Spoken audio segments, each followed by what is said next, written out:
낮부터 비가 많이 내려서 힘들었는데 지금은 아예 잠겨버려서 가기가 힘든 상황이에요.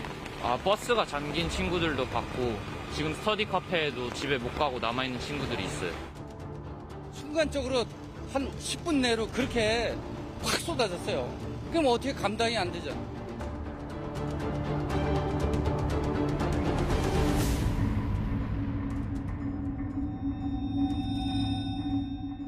예, 최근 지속된 강우로 인해 가지고 이탈면이 이제 흙이 포화된 상태에서 금일 또 집중 강우가 내리면서 그 토사 무게를 못 이기고 흘러내린 것 같습니다.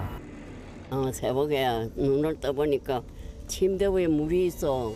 나오지도 못해요. 문이 안 열리는데 왜 나오노? 그래가지고 119 와가지고.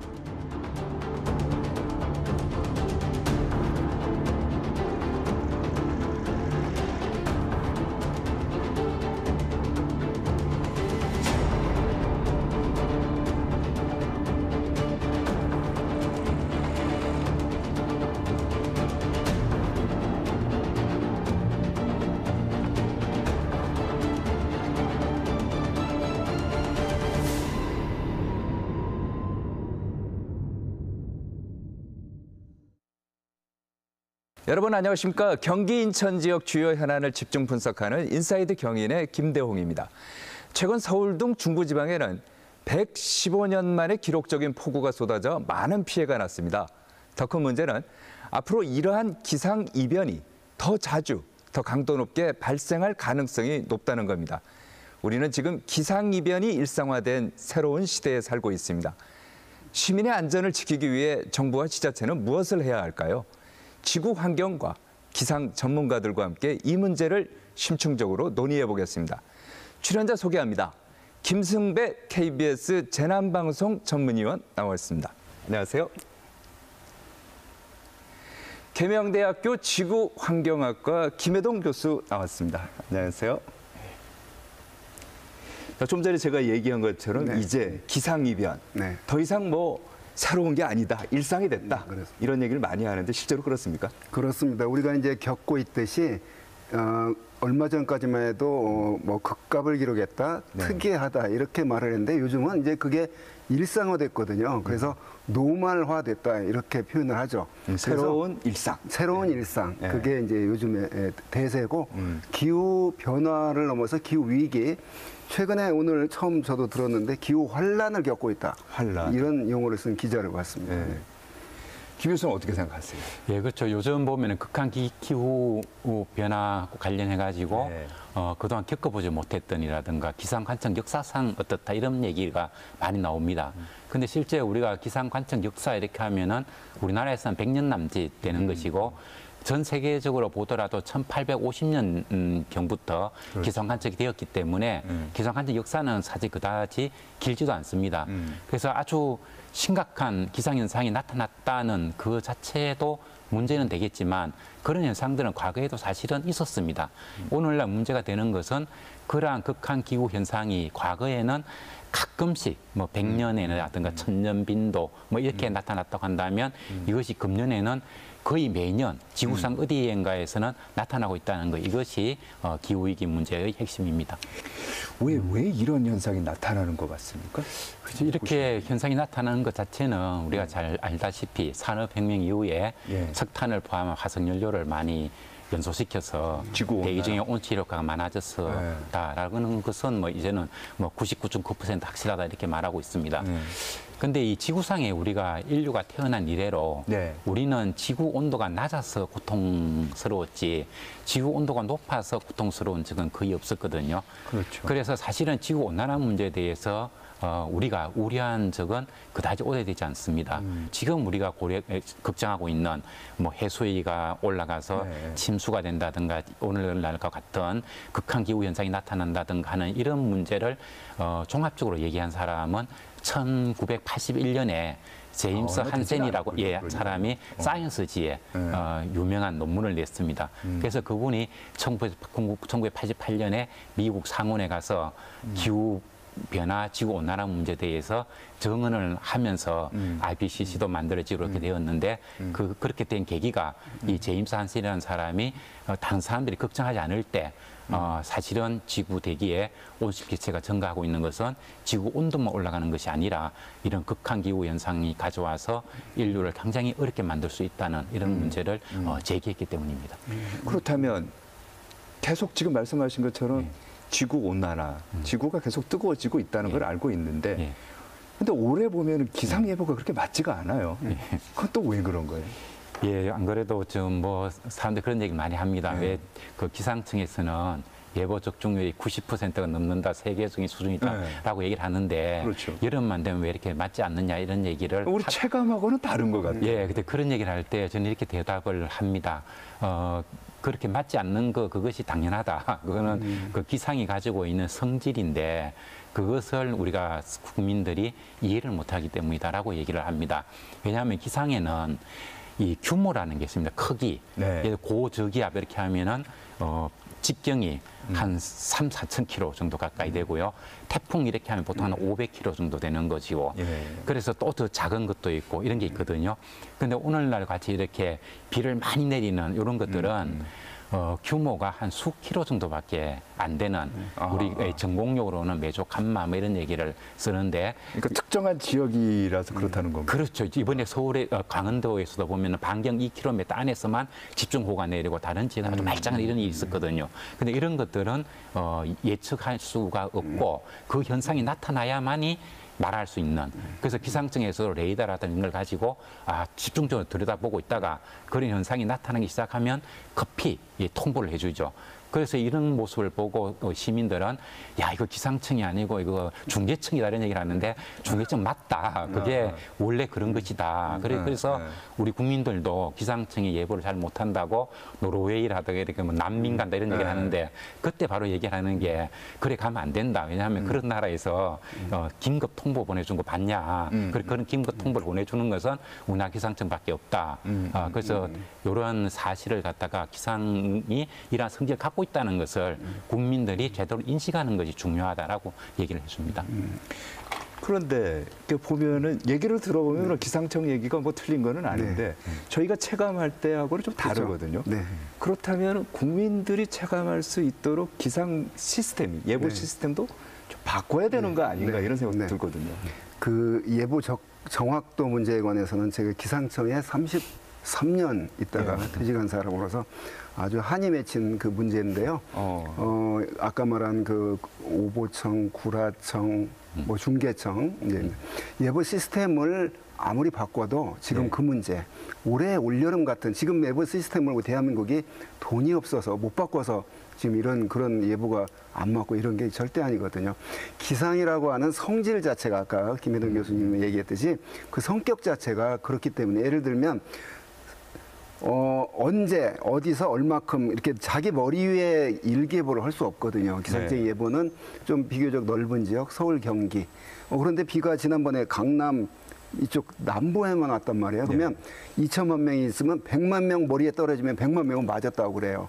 그런데 그 나머지 1,900명 여기는 틀렸네 이렇게 말하는 그게 기상 현상인데 예보 시스템이 지금 잘못 돼서 예보가 틀린다고 저는 생각지 않습니다. 우리나라가 지금 기상 레이더, 기상 위성, 독자적인 수치 예보 모델, 다른 나라보다 더 조밀한 기상 관측망, 뭐 여러 가지 기상 관측선. 그런데 우리나라에 또 지정학적인 한계가 있죠. 서해, 동해, 남해 3면이 바다고. 그렇죠. 또 남북으로 대륙의 끝에 길쭉하게 그 호랑이 모양으로 있고, 그 다음에 산이 100m 넘는 그 산이 한 70%가 됩니다. 공기가 평지를 달리면 변화를 겪지 않는데 가다가 막히고 돌아가고 이러면 이제 변화가 생기거든요. 그래서 예보가 그 사막 지방처럼 그냥 하루 종일 맑음 이게 아니고 흐리고 차차 흐려져 오후 한때 비 이런 예보에 그게 이제 어디는 맞고 어디는 안 맞고가 그러니까 우리 한반도라는 어떤 지정적인 지정학적인 특성도 있다. 이런 그렇습니다. 말씀이시네요. 그리고 또 전 지구적으로 보면 지구의 30%만 대륙이고 70%가 전 지구를 둘러싸고 있는 70%가 또 바다거든요. 그렇죠. 바다는 관측을 할 수 없기 때문에 그 바다의 특성을 기상학적인 특성을 알 수가 없어요. 때려잡는 거죠. 이렇게 쉽게 말하면 30% 대륙에서 관측한 자료를 가지고 70%의 자료를 유추해서 일기예보를 하거든요. 예. 그러니까 뭐 예보가 틀린 건 꼭 우리 대한민국만 문제가 아니고 일본도 틀리고 미국도 다 틀립니다. 다만 국민들이 일기예보는 틀리구나라고 하는 그 인식 수준에 따라서 혹독하게 예보를 비판하느냐 아니면 뭐 그럴 수 있어 뭐 그런 특히 태풍에 관해서 미국의 사례가 있는데 태풍 예보가 틀렸을 때 미국은 틀렸다고 비난을 하는 게 아니라 하늘에 감사하다. 우리 과학자들이 볼 때 온다고 그랬는데 다른 데로 갔거든요. 그러면 예보가 틀린 거잖아요. 그때 절대 비난을 하지 않습니다. 하늘이 우리를 보살폈다. 그리고 거기는 강제 대피를 시킵니다. 미국은 우리는 뭐 마이크로 대피하세요 하다가 안 나가도 법적 뭐가 없는데 거기는 그냥 일개 시 20만 명을 대피시킵니다. 미국은 태풍이 오면. 그런데 우리로 여수에 온다고 그랬는데 안 왔단 말이에요. 그럼 여수시민 20만 명이 그대로 돌아가요. 일말 정부의 비판 안 하고 기상청의 비난 안 하고 일로 올 수 있었대는데 신이 이걸 바꿔놨구나 이렇게 긍정적으로 생각하거든요. 이제 그런 인식의 차이가 좀 있는 것 같아요. 그래서 우리나라가 유난히 뭐 전 세계 제가 뭐 다 그 예보 비판하냐 이렇게 가끔 물어보면 아주 결정적이 틀릴 때 신문 까심란에 뭐 난다 뭐 이런 얘기는 하던데 우리나라처럼 그냥 뭐 예보를 아예 기상청 안 보고 저 노르웨이 예보를 본대요. 노르웨이 예보는 그냥 슈퍼컴퓨터가 기계적으로 계산한 예보거든요. 우리 한국 기상청은 슈퍼컴퓨터에 계산한 그 어떤 가이드라인을 밤새 고민하면서 여기 지리산이 이쪽, 이 지리산이 이쪽 지형적인 요소를 감안해서 고뇌의 산물이 그 예보거든요. 그런데도 틀리잖아요. 예, 그렇습니다. 금년 예보가 안 맞는 거하고 관련해서 하나 더 좀 말씀드리고 싶은 게 있는데요. 원래 보면은 장마 기간 중에도 장마 전선에서 내린 비보다는 소낙성 강우가 더 많았다고 합니다. 그래서 소낙성 강우가 많이 내리면 예보는 원리적으로 굉장히 거의 불가능합니다. 왜냐하면 그 소낙성 비가 오는 것은 냄비에 물을 넣고 우리가 끓이면 어느 곳에나 볼볼 올라오는 곳이 있죠. 거기가 바로 소낙비가 오는 곳이거든요. 그럼 우리가 솥에 물을 넣고 끓이면 언젠가는 이 물이 끓어오른다는 건 알 수 있지만 어느 부위에서 물이 끓어오를지는 알 수가 없는 거거든요. 그 비가 내리는 것도 꼭 마찬가지입니다. 그래서 소낙비 같은 경우는 오늘 대기가 불안정하기 때문에 어느 지역에서 소낙비가 올 가능성이 있다라고까지 말할 수 있지만 그게 어느 지역에 온다고는 말할 수 없거든요. 그래서 소낙비는 아주 좁은 지역에 오기 때문에 그 예보가 맞았다고 생각하는 사람보다는 틀렸다고 하는 사람이 많이 나올 수밖에 없는 그런 특성을 가지고 있습니다. 그러면 이번 태풍은 기상 이변 때문에 예년보다 더 세질 가능성이 있습니까? 그러니까 이제 기상 이변으로 인한 현상 중에 여름이 원래 더운 여름이 더 덥대거나 원래 비바람을 몰고 오는 태풍이 더 강해진다거나 이게 기상 이변의 한 추세거든요. 그래서 우리나라까지 만약 9월에 태풍이 접근하면 지금까지 경험해보지 못한 그런 어마어마한 그런 태풍이 올 가능성은 있는 거죠. 그게 기후 변화를 걱정하고 우려하는 그 한 단면이기도 합니다. 김 교수님 어떻게 보세요? 그 태풍이 만들어지는 곳이 주로 그 적도 서부 태평양 쪽이거든요. 근데 그쪽의 수온이 평년 지난 30년에 비해 가지고 높은 쪽은 한 2도, 웬만한 곳도 한 1도 이상 높은 그 정도. 뜨겁군요. 예, 훨씬 높은 이런 상태이기 때문에 태풍이 많이 만들어지고 실제로 지금 많이 만들어지고 있는데 그게 다행히 뭐 일본 쪽으로 가고 있고 또 중국 쪽으로 가고 있고 아직까지는 그렇게 대규모 큰 건 안 만들어지고 있는데 원래 태풍이 크게 만들어지는 것은 9월달, 8월 말부터 9월이기 때문에 이제부터 이제 태풍의 계절이다고 말할 수 있겠습니다. 그 태풍도 보면은 이제 슈퍼 태풍이라고 하는 초강력 태풍 얘기를 많이 하더라고요. 그러니까 태풍은 여름에 만들어져서 우리나라 남해안 쪽으로 올라오는데 사실 그런 태풍은 별로 걱정 안 해도 됩니다. 왜냐하면은 여름에는 태양이 저 북23.5도 저 북쪽으로 많이 올라와 있기 때문에 태풍이 만들어지는 적도 해역은 수온이 상대적으로 높지 않습니다. 우리가 더우니까 그쪽도 더울 뭐 거라고 생각하지만 여름이라서 더 덥고 그리고 더 뜨거워지고 이럴 줄 알았는데 그런 게 또 그게 아닙니다. 바다는 아직 그렇게 가열이 안 된 상태이기 때문에 약한 태풍이 올라오고 그것은 대부분이 남해안에서 소멸되든가 아니면 일본 쪽으로 가든가 중국 쪽으로 가든가 이렇게 돼버리기 때문에 여름 태풍은 사실 크게 겁낼 필요가 없습니다. 그런데 정말 무서운 거는 가을 태풍이고요.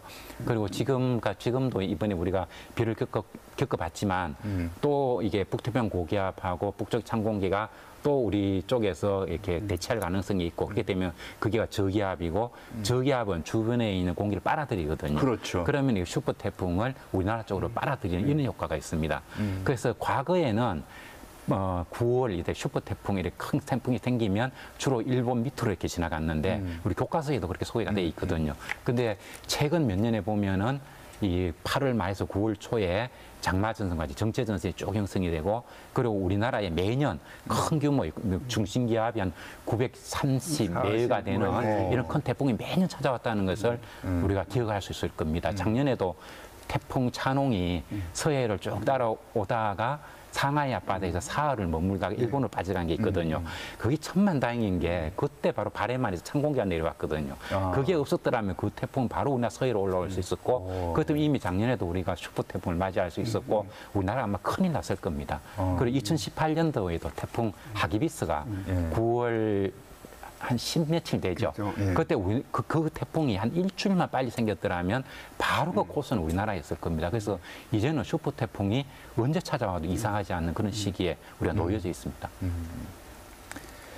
예, 올해 이상 기후 때문에 고통받는 것은 우리나라만의 문제는 아닙니다. 전 세계적으로 폭우, 폭염, 가뭄이 보통 심각한 게 아닌데요. 다른 나라의 상황은 어떤지 저희가 영상으로 엮어봤습니다. 올 여름은 유난히 뜨거웠습니다. 이상 기후는 어려운 사람들에게 더욱 가혹합니다. 찜통 같은 난민 텐트를 시켜주는 거라곤 자원봉사자 트럭이 뿌려주는 물줄기뿐입니다. درجة الحرارة داخل الخيمة وصلت لأكثر من 50 درجة مئوية، الناس فعليا عم تنشوى داخل الخيام بظل ارتفاع درجات الحرارة بشكل كثير كبير. 난민촌 아이들은 신이 났습니다. 트럭 꽁무니를 쫓아다니며 물 세례를 맞느라 시간 가는 줄 모릅니다. 어떤 트럭은 아예 수영장으로 변신했습니다. 비닐을 덮은 화물칸이 난민촌 아이들에겐 사막의 오아시스나 마찬가지입니다. وزياده حراره ولا عندنا مسابح ولا عندنا شيء نسبحهم وصحراء يعني ايش ما عندنا شيء يعني بدنا نسبحهم ما في غير المرحله هاي اللي سبحناهم فيها نعبي لهم هالسياره وهالشادير وعم نسبحهم فيها مشان يبردوا مشان مطلع حرارتهم شو بزياده. 지구촌 다른 곳에서는 엄청난 폭우가 쏟아졌습니다. 한순간에 집을 잃고 몸만 겨우 빠져나왔습니다. 수단 게지라에서만 13만 명이 넘는 이재민이 발생했습니다. يلا ده بيتي وقع ما فيه اي حاجه لا سرير لا دولاب ولا شيء ولا كرسي ولا تلفزيون ما طلعت من الحته دي من الحوش ده 3 غرف سراير دوالب 2 اي شيء تكسر ما ضل لنا اي حاجه وقاعدين في المدرسه هسه. 파키스탄에서는 홍수로 1000명이 넘는 사망자가 발생했습니다. 국토의 4분의 1이 물에 잠겼다는 말도 나오고 있습니다. 끝없이 쏟아지는 비에 집을 수리할 틈도 없을 정도입니다. ये सारा सामान निकाल रहे हैं, हमारा बिस्तर है, सब कुछ सामान इधर ही रह गया। अलमारी है, कबाट है, सब कुछ है, उसको निकाल रहा है, बिस्तर है निकाल रहा है। अपना मदद आप है, खुद मैं अपना मदद खुद कर रहे हो। जो कुछ हमको नहीं मिला अभी तक, एक तंबू मिला हुआ है, वो भी हम मजबूर है कि कहाँ उसको लगा दे। बारिश है, कल शाम को बारिश शुरू होगी, अभी तक बारिश है। 가뭄과 홍수가 없었던 적이 없었지만 요즘 지구촌에선 100년 만에 처음 본다는 극단적인 기후 재난들이 줄을 잇고 있습니다. 중국 최대의 담수호인 포양호는 가뭄으로 바닥을 드러냈습니다. 당장 올 가을 농산물 수확이 걱정입니다. 一般在那个有4个年龄啊，要7年了，就这么高啊。现在就这么高，全部是这样的。反正我没有接到过。要那个要7年了，那个叫我个油菜籽啊，全部打的去，把油菜籽全部打掉了，就是给人就是光死定了。 我也没接到补贴了。 엎친 데 덮친 격으로 바싹 마른 들판에 불까지 났습니다. 기후변화로 정권이 교체되는 나라들까지 생겨나고 있습니다. 2년 전 호주에선 6달 동안 산불이 계속돼 한반도에 맞먹는 면적이 불에 탔습니다. 소방관 10명을 포함해 수십 명이 사망했습니다. 야생동물들 수억 마리가 삶의 터전을 잃었습니다. 코알라 수천 마리가 희생됐고 일부는 화상을 입은 채로 구조되기도 했습니다. So their hands are really burnt. Some have burns to their noses and their face. They've got a lot of singed fur, and a lot also have some injuries to their lungs from breathing in the really hot gas from the fires. 예전 같으면 비가 내리면서 불이 꺼졌겠지만 기후 변화로 인해 비가 제때 오지 않았다는 겁니다. Fortunately or unfortunately, this is where I am right now, and I am literally on the front lines of observing the impacts of climate change. 그렇게도 안 내리던 비가 올해는 끝도 없이 쏟아졌습니다. 기후 변화로 인한 기후 재난이라는 목소리가 높아졌습니다. 시드니 항에서는 빙산 퍼포먼스가 벌어졌습니다. 더 늦기 전에 지금이라도 탄소 배출을 줄이기 위해 특단의 대책이 필요하다는 요구였습니다. 2.7톤짜리 얼음은 8시간 만에 녹아내리고 말았습니다. All the experts say that this event is turbocharged by climate change, and a lot of people would say your government is not doing enough about climate change. Well, I've always acknowledged the link, as has the Minister, between the broader issues of global climate change. 스콧 모리슨 전 총리가 기후변화 대응에 미온적이라는 비판. They know something's wrong. They want to see action. And their prime minister, when they were going through all of this, was off in Hawaii on vacation. And that seemed to underscore the fact that he doesn't have the sort of commitment to taking action that Australians would like to see in their prime minister. 올해 열린 총선에서 노동당은 기후변화 이슈를 10분 활용했습니다. Together we can end the climate wars. Together we can take advantage of the opportunity for Australia to be a renewable energy superpower. 기후변화 대응 문제가 정권 교체를 불러온 겁니다. What we know is that Australia has always been subject of floods, of bushfires, but we know that the science told us that if we continued to not take action globally on climate change, then these events, extreme weather events, would be more often and more intense. 네, 지금 영상 보면은 참 유럽도 그러고 중국도 그러고 지금 난리가 났어요. 네. 근데 이제 전 세계적으로 난리인데 호주 같은 경우는 폭우예요. 폭우가 쏟아지면서 정권 교체까지 이루어졌다 이런 얘기까지 나오던데 어떤 얘기죠? 호주에는 얼마나 무서운가 하면 호주 사례를 보면 우리나라 이번에 그 중부지방에 내린 폭우는 아무것도 아니었구나 이런 생각을 할 수가 있습니다. 7월 달에 그 브리즈번이라고 하는 2032년도 올림픽 열릴 도시인데요.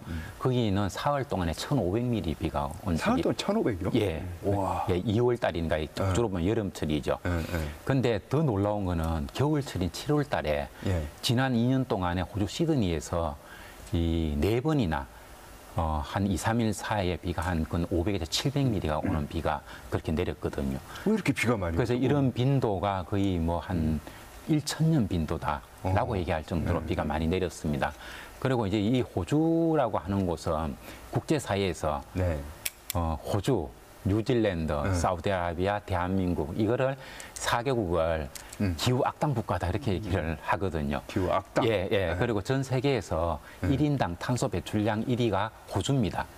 그래서 호주 사람들은 이제 자신들이 정부가 그동안 그 기후 변화 대응에 소홀히 한 이런 책임이다라는 인식을 한 것 같습니다. 그래서 금년 3월에 호주에 총선이 있었는데 그 집권당이 그 보수당에서 그 노동당으로 정권이 넘어갔거든요. 그래서 세계 외신을 보면 이번 호주의 선거는 기후 선거였다라는 뉴스가 대대적으로 나온 적이 있습니다. 그리고 실제로 그 선거에서 기후 위기에 어떻게 대응할 것인가 하는 것이 주요 이슈였고 거기에서 가장 적극적인 안을 낸 게 그 노동당 현재 그 수상 쪽에서 가장 적극적인 안을 냈기 때문에 거기에 표가 많이 모여서 정권 교체가 되었다고 합니다. 호주는 그렇다고 하고 이제 유럽이나 북미 쪽으로 가면은 가뭄, 산불, 이제 폭염 이게 또 심각하더라고요. 그래서 금년 이제 극한 이상기후의 특징이 무엇이냐라고 얘기를 한다면 딱 한마디로 잘라서 얘기한다면 때이른 폭염 이렇게 한마디로 정의해 볼 수가 있습니다. 예를 들면 인도 같은 경우에 인도는 매년 5월만 되면 덥지 않습니까? 그렇죠. 예. 근데 3월부터 3월 달에 일 최고 기온의 월 평균치가 34.1도였습니다. 그게 6월 달에 인도 몬순이 시작될 때까지 쭉 이어졌고요. 그 다음에 유럽 같은 경우도 사실 뭐 2003년, 2005년, 2007년 이렇게 아주 뭐 극심한 폭염이 있었거든요. 그렇지만 그런 폭염들은 전부 8월 달에 있었습니다. 그런데 이번 유럽 폭염도 보면은 5월 달부터 이미 시작이 되어 가지고 이게 쭉 이어졌습니다. 그래서 폭염은 비가 안 온다는 얘기인가, 비가 오면 폭염이 생길 리가 없지 않습니까? 그러다 보니까 폭염은 가뭄을 가지고 오는 거죠. 그래서 프랑스에서 가장 긴 강이라고 하는 거기도 보면은 이미 바닥이 드러냈고, 우리가 유럽 하면 생각나는 게 라인강 아닙니까?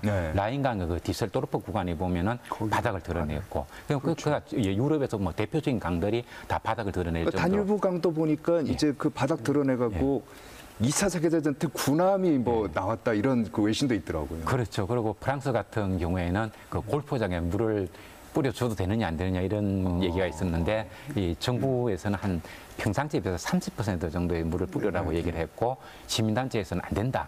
그래가지고 시민들이 들어가서 골프의 홀을 갖다가 시멘트로 다 메워버리는 이런 퍼포먼스도 벌어졌었습니다. 자, 그럼 이제 유럽 이런 그 폭염, 가뭄 그 원인 어디 있을까요? 근본적으로는 하여튼 기후 변화죠. 그러니까 기후가 따뜻해진 식으로 변하고 있는데 그러면 가장 영향을 많이 받는 곳이 저 뭐 더운 지방이 더 더워지는 이것도 있지만 어디가 가장 극명하게 나타나면 추운 지방이 따뜻해진 쪽이거든요. 가장 추운 쪽이 북극 아닙니까? 이 북극이 과거보다 따뜻해졌어요. 그러니까 지금 북극의 얼음이 녹는 때입니다. 여름이기 때문에. 그런데 그 녹는 양이 많아지고 그리고 북극이 과거보다 따뜻해졌기 때문에 이 여름철에 이 중위도와 북극과의 기온 차이가 별로 안 나고 오히려 북극에 영상 20도가 나타나는 올해 이런 지역이 있었는데 그 정도로 북극과 중위도 간의 남쪽과의 기온 차이가 적어지니까 왜냐하면 따뜻해졌기 때문에 그 가운데 가로지르는 제트기류라고 하는 그런 온도풍이 있는데 강한 편서풍이 있는데 이게 그 북극의 그 찬 공기를 이제 막아주는 역할도 하고 밑에서 따뜻한 공기를 막아주는 역할도 하는데 이 중위도에 부리는 강한 그 편서풍 제트기류가 약해져서 그 시냇물이 강하게 흐르지 못하고 느리게 흐르기 시작했어요. 그걸 이제 뱀이 가는 모양 같다 그래서 사행한다 그러는데 그 사행하는 그 따뜻한 남쪽에 뜨거운 공기가 올라가는 쪽 이렇게 꼬불꼬불 가는데 올라가는 쪽이 유럽 쪽에 걸렸어요 올해. 운이 없는 거죠. 만약 그게 한국에 이쪽 동아시아에 걸렸으면 우리나라가 이제 그런 게 되는 거고 거기라고 뭐 그 지형적인 것 때문에 절대 그렇지 않은데 자 그런 그 남쪽에서 더운 그 적도 부근의 아프리카에서 뜨거운 공기가 아까 말했듯이 한 5월부터 계속 불어 들어갔어요. 그 모양의 그 제트기류의 모양이 흐트러지지 않았어요. 미국 쪽이 역시 또 아까 말씀드렸듯이 우리 동아시아 쪽은 찬 공기가 내려오는 그 사행에 운이 좋았던 거죠. 자, 이런 문제들이 근본적으로는 결국은 지구 온난화로 인한 기상 이변의 증거다 이렇게 생각을 하는 거죠. 그런 면에서 바로 이웃나라 중국도 지금 남쪽은 폭염에 시달리는데 북쪽은 폭우에 시달리고 있고 지금 아까 독일, 프랑스 말인데 작년에는 엄청난 폭우로 한 200여 명의 사망자가 생긴 게 유럽이었거든요. 그렇더라고요. 폭우로. 네. 자, 그만큼 그 발생 빈도가 많아졌고, 그 다음에 강해졌고, 또 빈도 많아졌고, 강해졌고, 이제 규모가 커졌고, 이게 그 기후변화의 한 단면이라고 봅니다. 이게 전 지구적으로 지금 나타나고 있습니다. 그럼 기후변화가 이렇게 변화할 때는 어떤 그 폭염이나 폭우가 있을 때는 사실 보면 징조가 있지 않습니까? 우리나라 같은 경우도 이번 폭우 전에 6월 열대야라는 뭐 이런 아주 그 특이한 얘기더라고요. 6월 달에 어떻게 열대야가 생기냐 이런 얘기 있는데. 그렇죠. 그 인도 파키스탄이 통상 5월이면 그 아주 더운 계절인데 이게 한두 달 빨랐거든요. 우리나라도 6월 27일 서울에 첫 열대야가 나타나고 7월 초에 첫 폭염주의보가 난 게 올여름이었거든요. 좀 특이했어요. 그래서 꽤 올여름 덥겠구나 이렇게 예상을 했는데 다행히 아까 말한 북쪽의 찬 공기가 7월 중순 이후 내려오면서 그게 6월 오히려 하순이 더 더운 그런 특이한 해인데 그게 뭐 올여름 폭우가 올 전혀 징조라기보다는 하여튼 그만큼 따뜻했기 때문에 그 올여름 그 우리나라 주변의 공기의 흐름을 보면 남쪽에서 덥고 습한 공기가 그 6월 그때부터 계속해서 몰려와서 누적이 됐거든요. 그게 계속 누적해서 비의 원료가 계속 쌓여 있었어요. 창고에, 한반도라는 창고에. 그러다 위에서 총알을 쐈는데 그게 찬 공기가 확 내려오면서 이제 건드려준 거죠. 그러니까 확 쏟아부었는데 이제 그런 면에서 올여름 우리나라도 특이한 여름. 중부는 뭐 그렇게 비가 많이 오는데 충청 이남, 경상도, 전라도, 제주도는 비가 안 오고 폭염 속에 시달렸거든요. 그러니까 대구가 33도 이상인 날이 40일이었습니다. 서울은 10일이었고요. 어제까지. 제주는 그 열대야 일수라고 그래서 아침 최저가 25도 이상 50일이었습니다. 서울은 20일인 반면에 그 정도로 이 좁은 남북간 그 땅에서 극명한 그런 그 극단 현상이 나타난 것 자체가 기후 변화 속에 우리가 살고 있다고 봐야 되겠죠. 그 지금 말씀하신 걸 보니까 저하고 딱 맞는데 제 고향이 제주도거든요. 그 제주도에 저희 부모님이 사시는데 제가 전화를 했어요. 서울에 비가 많이 올 때, 이번 폭우 때. 전화해갖고 거기엔 비 피해 없습니까? 했더니 야 열대야 때문에 지금 죽겠다 이런 얘기를 하시더라고요. 그렇습니다. 그러니까 우리나라가 굉장히 넓은 것 같아요. 이제 그런 면에서의 어떤 극단적인 현상들, 전 지구적으로 어딘가는 폭염으로, 어딘가는 뭐 폭우로, 어딘가는 가뭄으로. 지금 아프리카는 수십 년 지금 가뭄으로 그런 고통받고 있잖아요. 이런 것들이 총체적으로 그러니까 넓게 보아도 기상 이변이고 기후 변화고 올해 한반도만 봐도 기후 변화고 극단적인 기상 이변이고 그렇습니다. 약간 좀 보완을 하자면 김성배 의원님께서 일기도에서 기류 패턴 흐름 이걸 설명해 주셨는데 사실 그 기후 변화로 인해 가지고 최근 올수록 극한 기후 현상이 심각해지고 있긴 있는데 특히 작년 올해가 심각하다는 걸 알 수가 있습니다. 작년에 유럽의 그 폭우 현상도 그렇고 원래 때이런 그 가뭄이라든가 폭염 현상도 그렇고 이런 현상이 많이 생기는데 이 원인이 무엇이냐라고 이제 얘기를 하면은 그 라니냐 현상 얘기를 많이 합니다. 이 라니냐 현상이 생기면 이 북태평양 고기압 이런 것도 또 빠른 시기에 북쪽으로 더 많이 이렇게 확장을 하고 이렇게 해서 북반구에는 금년에 우리가 겪고 있는 이런 현상들이 많이 생긴다는 그런 통계적 유의성이 있고요. 그리고 남반구에는 폭우가 오는 이런 현상들이 있습니다. 그런데 지금 우리가 겪고 있는 라니냐 현상이라고 하는 게 엘니뇨, 라니냐 이런 얘기를 하잖아요. 그래서 엘니뇨, 라니냐가 한 2년에서 7년에 한 번 정도 발생을 하고 발생하고 나면 보통 한 1년 안에 다 이게 소멸이 되는 게 정상적인데 이번에 지금 우리가 겪고 있는 이 라니냐는 2020년 가을에 생겨가지고 지금 올해까지 이어지고 내년까지 갈 것으로 이렇게 전망이 되고 있습니다. 그래서 이걸 보면은 이런 우리가 참 이게 참기 힘든 이런 극한 기상 현상이 올해로 끝나는 것이 아니고 내년에도 계속해서 가지 않을까라는 것을 좀 그러니까 추정해 볼 수 있는 그런 상황입니다. 장마 양상도 보면은 좀 달라진 것 같아요. 2년 전 같은 경우는 장마 일수가 굉장히 길지 않았습니까? 54일 작년 같은 경우는 장마가 거의 없었고요. 이것도 뭐 예측하기가 어려울 정도인데요, 장마가.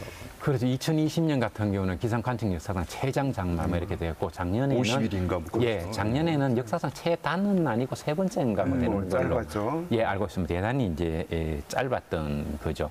그리고 또 장마하면은 과거에는 당연히 제주도에서 시작돼 가지고 순차적으로 쭉 이렇게 올라오는 비를 내렸는데 보면은 봄에 그 벚꽃 전선이 올라가서 이렇게 쭉 올라갔는데 요즘은 벚꽃 전선도 갑자기 밑에 있다 서울부터 피듯이 장마비도 어떤 해는 제주도에 시작했는가 싶으면 남쪽 지방에는 비를 내리지 않고 바로 서울부터 시작해서 비 조금 내리다가 사라지는 이런 경우도 있고 또 어떤 해에는 남쪽에서 그냥 비가 조금 있다가 북쪽에는 가보지도 안 하고 사라지기도 하고 이런 일이 벌어지고 있습니다. 그리고 우리나라에서는 연강수량이 한 1200mm 정도 되죠, 위원님. 1200, 1300 정도 되는데 이 비의 한 60% 이상이 각 장마 시기 하면 6월 하순에서 7월 하순이니까 한 달 사이에 다 내리거든요, 원래. 그런데 이게 한 90년대 말부터 2000년대 들어오면은 우리나라 강수량이 장마 시기에 비가 적게 오고 장마 기상청에서 장마 끝났습니다 얘기하면 그때부터 비가 쏟아지기 시작하는 이런 패턴으로 완전 뭐 청개구리네요. 그렇습니다. 그리고 또 하나 뽑기가 어려운 게 이 가을 장마라는 게 있는데 이게 우리나라 기상청에서는 아직 공식 인정을 안 하는 것으로 알고 있습니다. 근데 이 가을 장마라고 하는 것은 사실은 이게 북쪽은 고개 빨리 내려가 버리기 때문에 일본에서는 아주 선명적으로 나타나지만 우리나라에서는 사실 거의 볼 수 없는 그런 현상이었거든요. 근데 최근에는 보면은 가을철에 과거 일본에서 그랬듯이 우리나라에도 가을철에 장다 정체 전선이 형성되면서 비가 많이 오는 이런 형태로 완전히 변하고 있습니다. 이제 제가 궁금한 게 보면요. 이런 얘기를 많이 하긴 하는데 지구 온도가 1도 오를 때 어떠한 기상 이변이 발생한다. 기상 이유가 뭐 생긴다. 이런 얘기를 많이 하지 않습니까? 근데 이게 무슨 뜻이에요? 지구 온도가 1도 올랐다. 그 지구 온도가 1도 올랐다는 건 그야말로 지구 평균 온도가 1도 올랐다 그런 전 지구적인 전 지구 평균 온도가 1도 올랐다 뭐 그런 얘기인데 문제는 이게 이제 어떤 의미를 갖느냐 이런 의미일 것 같습니다. 이게 보면은 이 산업화 이전에부터 산업화 이후부터 쭉 온도가 올라가고 있는데 이게 최근으로 오면서 온도 상승 속도가 점점 빨라져서 작년에 그 IPCC 6차 보고서에 의하면은 지난 100년간 거의 1도 가까이 1.1도 그렇죠. 1도 가까이 올라갔거든요. 근데 이게 얼마나 큰 문제가 되는가 하면은 우리가 1도 하면은 별거 아닌 것 같아요. 전 지구적으로. 그래도. 이런 생각. 지구를 둘러싸고 있는 전직 공기의 온도가 1.1도로 굉장히 올라간 거죠. 그런가요? 네네. 지금 우리가 살고 있는 이 시기가 지구 역사적으로 보면은 온도가 높은 시기가 아니고 그 빙하기 중에서 온도가 높은 간빙기에 살고 있거든요. 그래서 열대지방에 있는 식물도 온도가 너무 많이 올라가면 살 수가 없어요. 그래서 열대지방 식물들은 씨앗을 만들면 그게 바람이 날리든가 동물들이 옮겨주든가 해서 자꾸 북쪽으로 올라와야 되는 겁니다. 아열대 식물의 온대로 온대는 한대라고 이렇게 가야 되거든요. 이런 것들을 식물 기후천이다 이런 얘기를 하는데 그런 과정을 통해 가지고 식물을 북쪽으로 옮겨 놓으면 거기서 싹이 돋아난 거는 나무가 살고 남쪽에 있는 나무가 죽고 이렇게 되는 겁니다. 그러면은 지구에 나무가 계속 있으려고 하면은 식물의 씨앗이 북쪽으로 계속 옮겨가면서 새로운 서식지가 만들어져야 되겠죠. 그렇게 하려고 하면은 지구 온도가 100년에 0.5도를 넘으면 안 되거든요. 근데 지금은 그것의 2배 정도가 되는 겁니다. 이 정도로 지구 온도가 온 속도가 빨라지게 되면은 지구는 사막화가 되고 생명체가 살 수가 없는 거죠. 그래서 지금 이런 얘기를 합니다. 지구 역사상 5번의 대멸종기가 있었는데 지금 우리 사람들은 잘 모르겠지만 지금이 6번째 대멸종기입니다. 1년에 100만 종이 넘는 생물종들이 사라지고 있는 겁니다. 지구 온난화. 예. 그리고 그 문제도 있고요. 그 다음에는 우리가 큰 비가 오고 이렇게 하려고 하면은 공기 중에 수증기가 일단 많이 포함이 되어야 비가 많이 오지 않겠습니까? 그게 중요하죠. 예. 근데 이제 온도가 높을수록 공기 중에 단위 체적 안에 들어가 있을 수 있는 수증기량이 한 70% 뭐 이 정도 많아진다고 얘기하는데 이거는 전체 온도로 평균했을 때 그런 것이고 여름철 좀 온도가 높을 때는 1도만 올라가도 그 안에 포함되어 있는 수증기량은 기하함수적으로 높아지는 거죠. 그래서 온도가 높다는 것은 그야말로 이러한 대폭우 현상을 가져올 수 있는 가능성이 매우 높다. 또 이렇게 볼 수가 있습니다. 의원님은 어떻게 보세요? 그러니까요. 우리가 아까 말한 기온이 1도가 높아진다는 얘기는 그 안에 포함할 수 있는 수증기의 양이 7%가 늘어나는 거거든요. 우리가 추운 겨울에는 그 안에 포함할 수 있는 수증기의 양이 많지 않거든요. 더운 여름에는 수증기의 양이 많이 포함하고 있기 때문에 비의 원료가 많이 들어있기 때문에 이제 원인만 제공하면 폭우가 내리는 거거든요. 자, 그래서 지구가 따뜻해지고 있다는 얘기는 아까 말한 그런 어떤 그 생물체에 어떤 대응할 수 있는 그런 것들의 반응이고, 결국은 그 따뜻해진 것만큼 1도 높아진 만큼에 포함할 수 있는 수증기의 양들이 이제 불규칙적으로 고루 분배가 돼 있으면 문제가 없는데 그게 고르게 분포하지 않는다는 얘기거든요. 수증기가 어디는 많이 그럼 폭우, 또 여기 있는 것이 일로 몰려버리면 거기는 가뭄, 뭐 이런 현상 때문에 또 수증기가 많기 때문에 더운 여름에 밤 기온이 안 떨어져서 또 이렇게 잠 못 이루는 열대야가 늘어나는 등 이러한 그 기후 변화 속에서 올 여름을 명확히 기후가 변하고 있는 거를 지내고 있고요. 올 우리 7월달 기온이 우리 한반도가 그 2020년부터 지난 30년, 그러니까 1991년부터 2020년까지를 평년이라고 그래요. 30년을. 그게 7월달 한 달 기온이 25.9도입니다. 그런데 올해 1.2도가 높은 27.1도였어요. 올해. 그래서 그 기상청에 1973년도에 무슨 일이 일어나냐면 한 전국에 고른 그 관측망을 갖추고 그 이후를 이제 우리가 뭐 통계를 이제 비교를 하는데 그 73년 정규 그 관측망을 갖춘 이후 7월달 한 달 기온으로 올 여름이 가장 높았습니다. 그럼 그 정도 많이 더운 여름을 보냈거든요. 그러니까 그럼 김 의원이 보실 때 앞으로 우리나라에 예상되는 기상이변 뭐가 있을까요? 결국 아까 말씀드렸듯이 이제 전 지구적으로 보면 지구가 따뜻해지는 쪽으로 변하고 있기 때문에 지금 지나간 100년 1.1도가 높아져 전주. 자, 앞으로 50년 이내에 1.5도, 앞으로 이대로 이산화탄소 사용하는 걸 이대로 가만둔다고 하면 이제 기하급수적으로 늘어나기 때문에 금방 2도가 되고 뭐 3도가 되고 3도 올라가고 이러면 그때 어떤 현상이 나타날 것인가 라고 해서 각 그 온도 상승마다 시나리오가 있거든요. 뭐가 사라지고 뭐 이런 것들 끔찍한 얘기죠. 그래서 우리나라도 이제 거기에 뭐 예외가 아니기 때문에 우리나라 뭐 여름철에 그러니까 이제 결국 북극이 과거보다 따뜻해졌기 때문에 여름철에 그 북극 안에 머물러야 될 그런 어떤 찬 공기들이 넘쳐서 내려온다거나 그게 운이 없게 우리 한국 쪽으로 내려온다거나 그러면 어마어마한 추위가 돼. 텍사스가 지금 올해 폭염으로 난리인데 작년인가요? 2월 달에 영하 20도까지 그 텍사스라는 것이 그 더운 지방이거든요. 그렇죠. 영하 20도까지 떨어지고 폭설이 내렸어요. 그래가지고 그 텍사스에서는 경험해보지 못한 혹한이 와서 엄청 고생을 했는데 이제 우리 앞으로의 그러면 날씨를 어떻게 될 것이냐 그런 겪어보지 못한 혹한이 올 가능성이 있어요. 그게 북극이 따뜻해졌기 때문에. 그다음에 올 여름은 행운의 여름을 보냈지만 유럽 같은 그런 남쪽에서 따뜻한 공기가 몰려오는 쪽에 우리나라가 우연히 놓인다면 겪어보지 못한 41도가 지금 최고 기록이거든요. 우리나라가 45도, 48도 저기 유럽이 지금 겪어보지 못한 영국이 41도를 기록했거든요. 거기가 대서양 지역이라 그 에어컨도 없이 사는 지역인데 그런 그 폭염 속에 그래서 앞으로의 우리나라 날씨 뭐 괜찮아질 것이다는 아니고요. 겨울에 혹한 한파가 올 가능성이 있고 여름에 폭염과 강한 집중호우 속 우리가 그런 그 암울한 기상 전망입니다.